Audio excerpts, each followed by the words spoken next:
你刚穿越到斗罗大陆，便被路过星斗大森林执行任务的95级封号斗罗月关盯上，他误以为你是10万年魂兽化形，脚下的9个魂环缓缓升起，上下律动。难道本座今天出门撞大运了？此时的月关如获至宝，心跳飙升，强大的威压死死将你锁定，眼中的杀意愈发凌厉。我不是魂兽，我画个锤子的行啊！我连武魂都还没觉醒好吗？我不是魂兽。钟馗迅速开口道：“我知道您在怀疑什么，但我真的只是个普通人。如果您不信，您可以随意检查，从头到脚，哪怕挖开我的心肝脾肺肾都可以。但请您看清楚再动手。”这几句话钟馗几乎是吼出来的。半空中，月关发出一声轻疑，这小子有点意思啊！寻常的小屁孩遇到他这阵仗，别说是说话了，估计早就吓得尿意裤裆，直接晕死过去了。这小鬼不仅没晕，还能条理清晰地为自己辩解，甚至还敢主动敞开肚皮让他搜身。难道真的是自己看走眼了？月关冷哼了一声，他可不是会被几句话就忽悠过去的3岁小孩，是不是魂兽？用魂力一探便知。唰，月关的身形一闪，下一秒，一阵带着淡淡菊花香气的微风拂过，月关已经悄无声息地站在了钟馗的面前，两人之间的距离不到半米，是不是魂兽？可不是你这小嘴188就能定下的。月关声音响起道，随即他缓缓伸出食指，指尖上亮起一抹金芒。钟馗坐在地上，眼睁睁地看着手指点在了自己的眉心正中。很快，一道魂力顺着月关的指尖直接钻进了钟馗的脑海，然后这道魂力开始在钟馗的体内游走，从大脑到经脉，从五脏六腑到骨髓深处。片刻之后，月关微微皱起的眉头一点点的舒展开来，他收回了手指，还真是个人类。月关低声嘟囔了一句。经过他这位95级封号斗罗的亲自探查，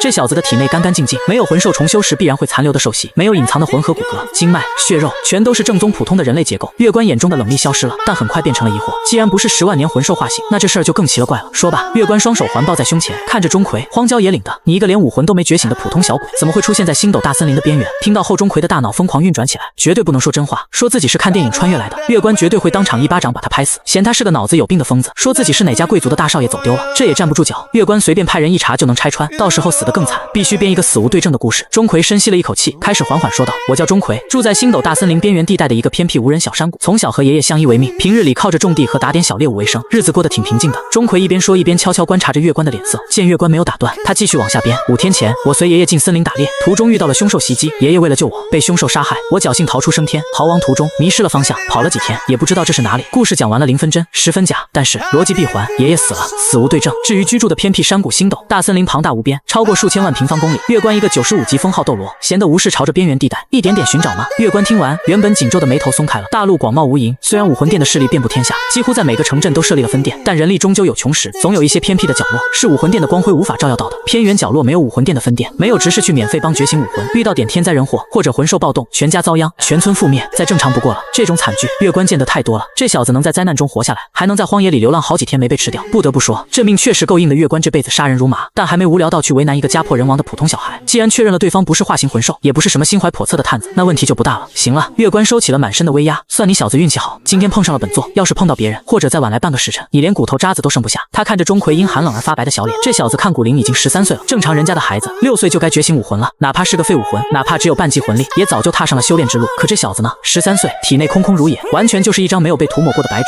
如果不是今天瞎猫碰上死耗子遇到了自己，这小子就算不被魂兽吃掉，这辈子也就是个在底层挣扎的泥腿子。算你小子命大。月关随手一翻，手腕上的储物魂导器微光一闪，一颗湛蓝色的6角形水晶出现在他白皙的掌心里。这水晶晶莹剔透，里面仿佛有水波在流转。这是武魂殿高级人员随身携带的备用觉醒石，专门用来在外面遇到好苗子时随时进行觉醒的。月关虽然不觉得这种偏远角落的幸存者能有什么惊天动地的天赋，但既然碰上了，随手帮忙觉醒一下也不费什么功夫，全当是日行一善了。小鬼站起来，月关的声音响起，语气平和了不少。钟馗如蒙大赦，赶紧手脚并用站了起来，把手放在这块水晶上，闭上眼睛，用心去感受。月关见状吩咐说道。钟馗乖乖照做，他深吸了一口气，他不知道自己的身体到底能觉醒出个什么玩意儿，是废武魂蓝银草，还是直接变异出个什么绝世凶手。他小心翼翼地抬起右手，慢慢地贴向湛蓝色的水晶手掌，触碰到了水晶冰凉的表面，1秒2秒，什么都没发生。钟馗心里咯噔一下，卧槽，不会吧？难道我真的是个没有魂力的废物？就在这时，轰，一道强光从巴掌大小的觉醒水晶里爆发了出来，这光芒尤为刺眼，光芒以钟馗为中心，呈放射状猛地横扫出去，方圆100米之内遍布的杂草带刺的荆棘，地上的烂泥，在这一瞬间全都被照得纤毫毕现，连半个夜空都被这股强光硬生生地染成了白昼。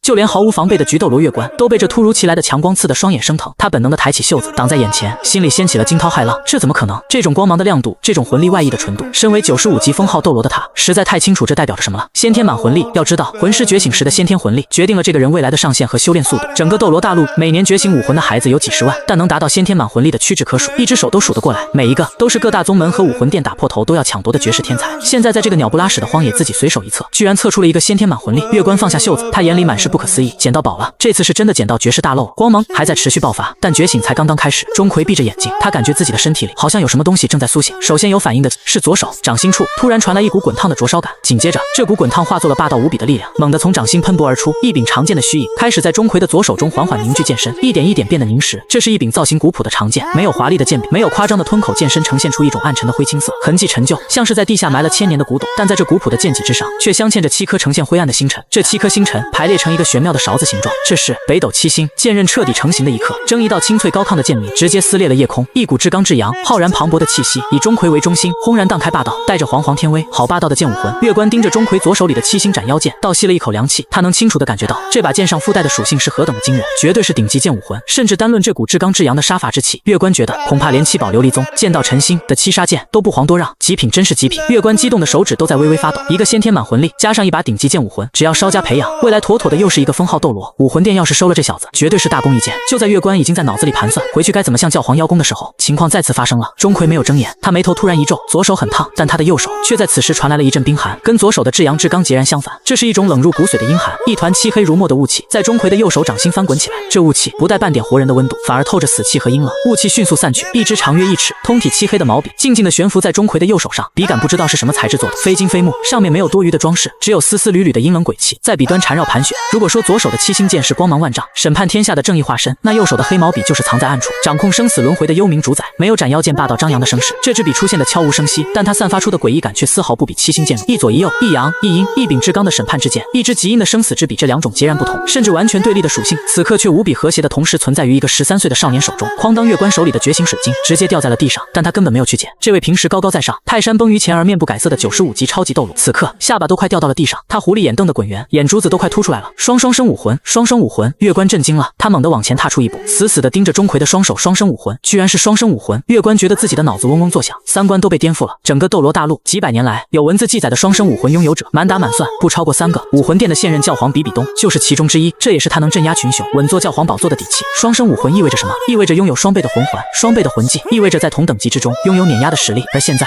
就在荒野里，在一个刚刚死了爷爷的13岁小鬼身上，居然出现了这种逆天级别的天赋配置，先天满魂力，外加双生武魂，而且2个武魂看起来全都是顶级品质。疯了，这世界真是疯了！月关喃喃自语，他感觉自己的心跳快得要爆炸了。这哪里是捡漏，这特么是直接把整个大陆的气运给挖出来了。哪怕是武魂殿现在倾尽资源培养的黄金一代，在这小子的天赋面前，也得羞愧的找个地缝钻进去。但就在月关狂喜的时候，他的目光不经意间扫过了钟馗右手的黑色毛笔，准确的说，是扫过了笔上萦绕的阴冷鬼气笑声，卡在了喉咙里。月关的瞳孔骤然一缩，脸上的惊喜瞬间凝固，取而代之的是一种难以置信的震惊，比看到双生武魂时还要强烈数倍的震惊。他死死地盯着黑色的雾气，感受着里面的阴冷和死寂。这气息，月关咽了一口唾沫，喉结滚动着，他太熟悉这种感觉了。在这个世界上，月关只在一个人的身上感受过，那就是他过命的老兄弟，和他有着武魂融合技、生死相依了半辈子的老搭档鬼斗罗。鬼魅，月关仔细地感受着，越感受他心里的惊骇就越深。不对，月关在心里疯狂地摇头，这跟老鬼的气息不一样。老鬼的武魂是鬼魅，那是他小时候死过一次，在怨念和阴差阳错之下变异出来的诡异武魂。老鬼的鬼气虽然也阴冷也恐怖，但里面带着一种怨毒，带着一种生人勿近的阴森和挣扎。可眼前这个小子呢？这支黑色毛笔上散发出来的鬼气根本没有半点怨毒，它很平静，就像是一潭死水，但在这死水之下隐藏着的是高高在上的掌控，这是一种本质上的差距。如果说老鬼的武魂是一只在人间游荡的厉鬼，那这小子的武魂就是端坐在幽冥地府里专门管辖万千厉鬼的王强大。可怕，这是真正的鬼道至尊啊！月关心中激动，他的脑海里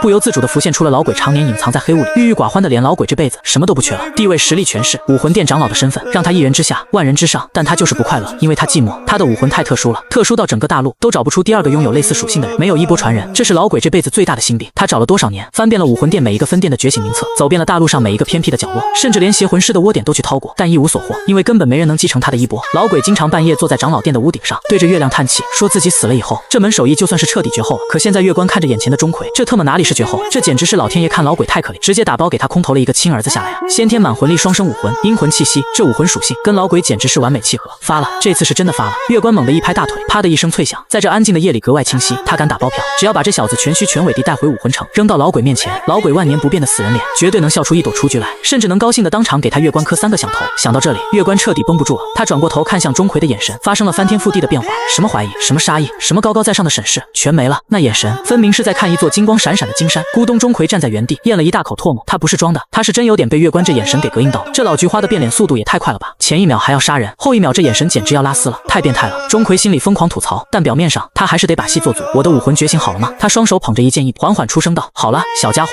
你的武魂已经彻底觉醒成功了。月关一听听声音连连回应，这可是他兄弟未来的心头肉啊，这可是武魂殿未来的绝世奇才啊！他换上了一副他自认为这辈子最和蔼可亲、最温柔的笑容，虽然配上他雌雄莫辨的脸和惨白的皮肤，这笑容看着比鬼还吓人。他快步走到钟馗面前，温柔地伸出手，想摸摸钟馗的脑袋，但手刚伸到一半，又缩了回来。没办法，剑上的至阳之气和笔上的极阴之气交织在一起，刺得他手心生疼。咳，月关尴尬地咳嗽了2声，他弯下腰，尽量让自己的视线和钟馗平齐。孩子，你的武魂不差劲，你不仅是个天才，还是个万年难得一见的绝世天才。月关指着钟馗手里的剑和笔，别人都只有一个武魂，你却有2个，这是双生武魂。你刚才摸石头的时候亮起的光，叫先天满魂力，这说明你生来就是做强者的料。钟馗眨巴眼睛，露出一副似懂非懂的模样。见状，月关站直了身子，他一甩华丽的金色长袍，属于封号斗罗的傲气油然而生。钟馗小家伙，竖起耳朵听好了，本座名叫月关，是这斗罗大陆上最强大的魂师组织武魂殿的长老，同时也是一名95级的封号斗罗。月关盯着钟馗的眼睛，语气充满了诱惑力。你没有家了，以后武魂殿就是你的家。你没有家了，以后武魂殿就是你的家。只要你肯加入我们，替你爷爷报仇，易如反掌。10万年魂兽见了你都得绕道走。说到这里，月关顿了顿，他抛出了最后的杀手锏，而且本座向你保证，只要你跟我回去，本座会亲自给你找一个全大陆最顶级的师傅，一个实力绝对不弱于本座的封号斗罗，来亲自教导你，怎么样？愿意吗？你刚穿越到斗罗大陆，便被路过星斗大森林执行任务的95级封号斗罗月关盯上，他误以为你是10万年魂兽化形，脚下的9个魂环缓缓升起，上下律动。难道本座今天出门撞大运了？此时的月关如获至宝，心跳飙升，书接上集，钟馗怎么可能不答应？他要的就是这个结果啊！开局抱大腿，而且是直接抱武魂殿高层的金大腿，傻子才拒绝呢。我愿意，没有丝毫的犹豫喊了出来，只要能让我变强，我什么都听您的。好。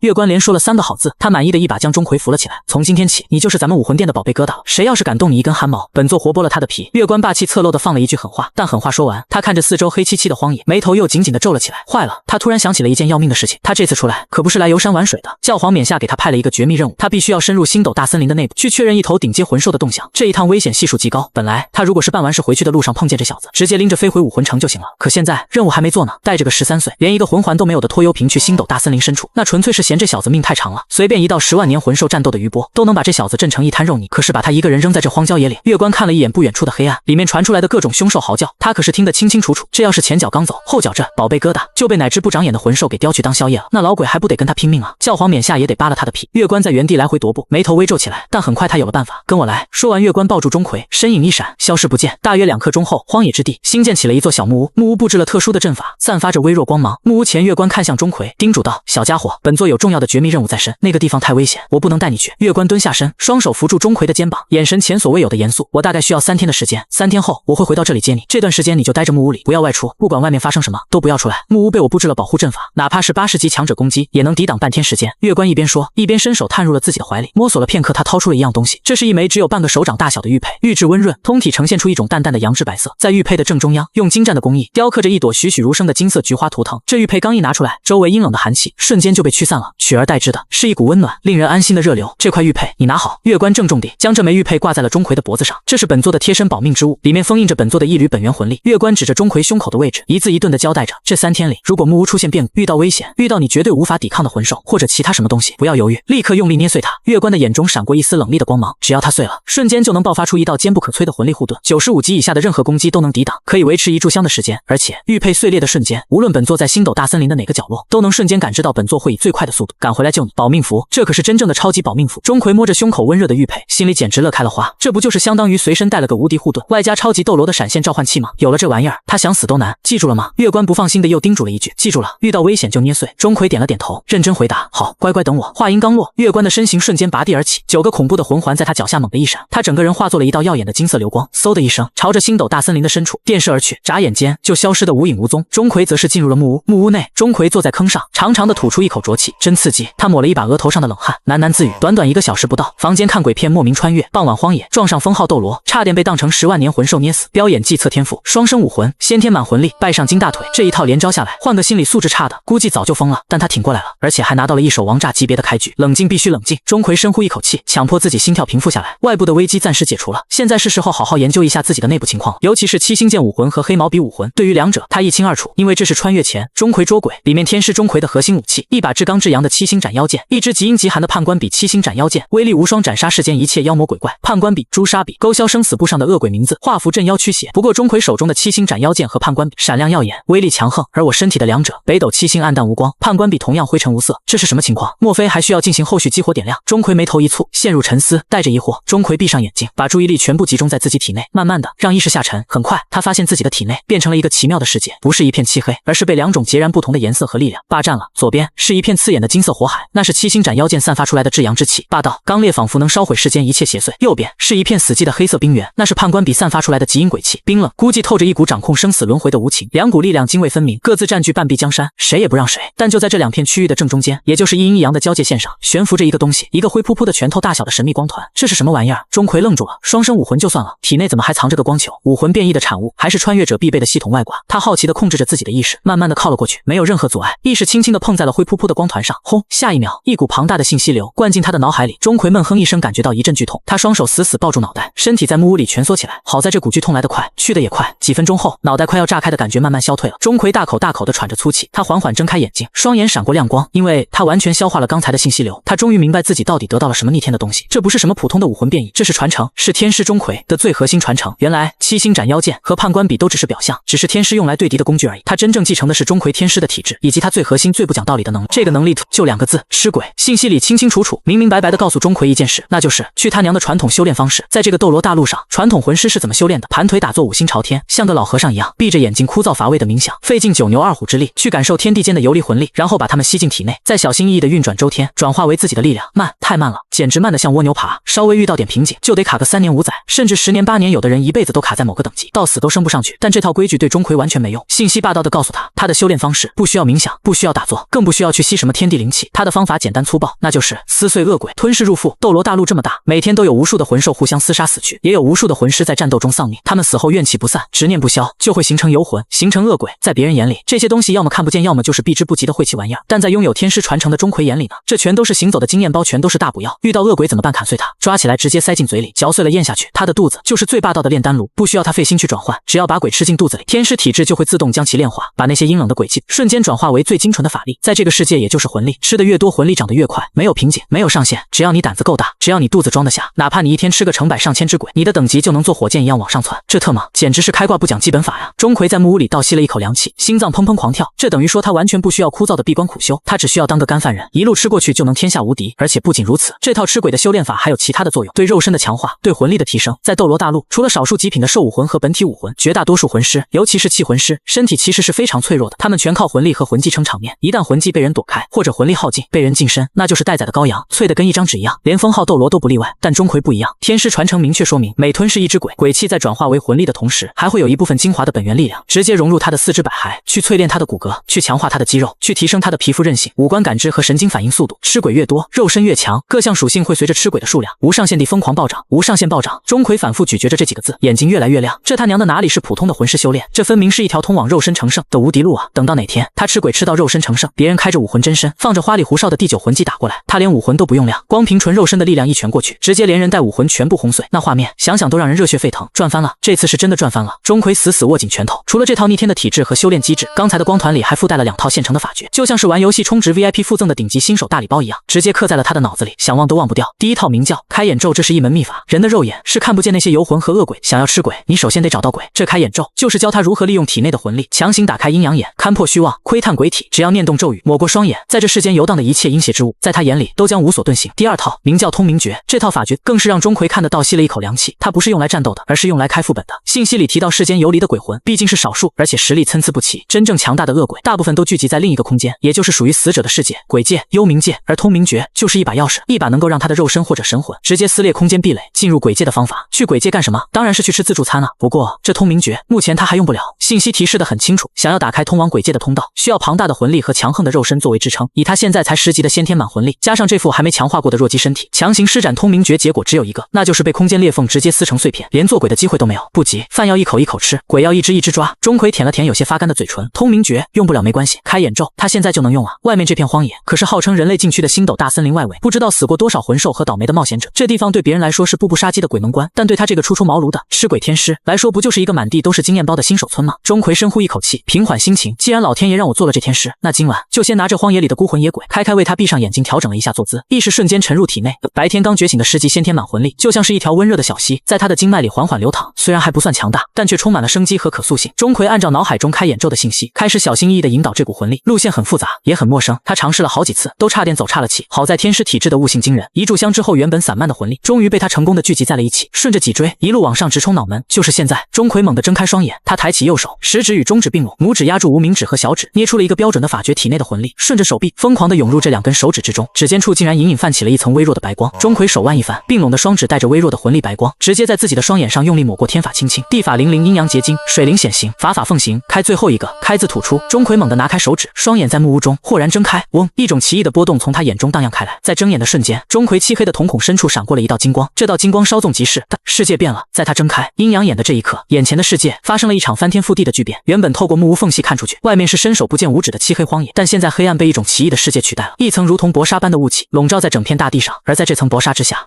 钟馗心中颇为震惊，在他的视野里，这片原本空旷死寂的荒野中，竟然密密麻麻地漂浮着无数团黑色的雾气。这些雾气有的只有拳头大小，有的却像是一辆小马车那么大。它们没有固定的形状，像水母一样漫无目的地游荡着拉扯着，有的挂在带刺的荆棘上，有的在烂泥地里钻来钻去，阴森诡异，群魔乱舞。这场面如果是个有密集恐惧症的人看了，估计当场就能晕死过去。哪怕是钟馗早有心理准备，心跳也忍不住漏了半拍冷静。这是实物，这是经验值，这不是鬼片。钟馗强迫自己镇定下来，片刻后，他适应了这种全新的世界。钟馗眯起眼睛开始观察这些猎物，很快他就摸索出了其中的规律。这些黑气并不是千篇一律的，有些黑气的光团很小，颜色也很淡，呈现出一种透明的灰黑色，飘动的速度极慢，像个痴呆一样。而有些光团体积非常大，黑如墨汁，甚至在这团墨汁的内部还能隐隐约约看到一双双充满怨毒和嗜血的猩红眼睛。这种光团周围的阴风也格外的猛烈，甚至能把地上的落叶卷上半空。看来黑气越浓郁，体积越大，就代表这玩意儿生前的实力越强，死后的怨念也就越大，化作的游魂也就越凶。钟馗暗暗得出了结论，做人要脚踏实地，先找弱小的游魂开始狩猎。钟馗收敛了心神，转动泛着金光的眸子，开始在自己周围10米范围内寻找合适的猎物。最终，他的目光锁定在了木屋右侧不远处的一处灌木丛里，那里有一团只有拳头大小的游魂，他正迷茫地在一根树杈上绕着圈圈，看起来傻乎乎的，身上的阴气波动弱得可怜。就你了，钟馗有了决定，他打开木屋门，缓缓走了出去。8米、5米、2米，这个距离对于现在的钟馗来说已经是攻击范围。钟馗缓缓抬起了左手，手心朝下，五指微微张开，掌心处一把造型古朴的长剑在他手中凭空显化，七星斩妖剑，剑身呈灰青色，陈旧暗沉，卖相极差，甚至连剑刃看起来都不怎么锋利。这是因为钟馗现在还没有获取第一个魂环，这把顶级的器武魂还处于一种自我封印的尘封状态。但是就算没有解封，就算卖相再差，他依然是天师钟馗的配件，是妖魔鬼怪的克星。是时候了。钟馗双腿猛地一蹬地面，脚下的泥土直接被踩出了一个小坑。借助着这股反冲力，钟馗瞬间跨越2米的距离，直接冲到了游魂面前。死！他在心底发出了一声暴喝，手中的七星斩妖剑从上往下一剑劈了下去。噗嗤一声轻响，七星斩妖剑斩落在游魂的身上，斩妖剑上附带的至刚至阳的辟邪之力，直接将游魂劈散成了2半。游魂光团瞬间崩溃，化作了2股散乱的即将消散的精纯鬼气。成功了！钟馗心中狂喜，但他手上的动作却没有任何停顿。他太清楚了，如果任由这些鬼气消散在空气中，那这一剑就白劈了。钟馗猛地往前跨出一步，凑到了2股即将消散的鬼气面前，他张开了嘴，深深地吸了一大口气。2股原本快要飘散的灰黑色鬼气，仿佛受到了某种不可抗拒的牵引，瞬间倒卷而回，化作了2道黑色的气流，直接钻进了钟馗张开的大嘴里，全吸进去了。一滴不剩，生吞活剥。入口的瞬间，只有一种感觉，冷冰冷的鬼气顺着他的喉咙一路往下滑。也在这时，一股灼热的力量从他的体内轰然爆发，直接将冰冷的鬼气包裹住，吞噬鬼魂的强大能力。苏醒了，2级游魂化作的本源鬼气瞬间被分解融化，杂质被直接焚烧殆尽，只剩下最精纯的能量。与此同时，钟馗的脑海深处突然弹出了一个提示框，一段清晰的信息凭空浮现，灰兔2级鬼魂无意识游离形态。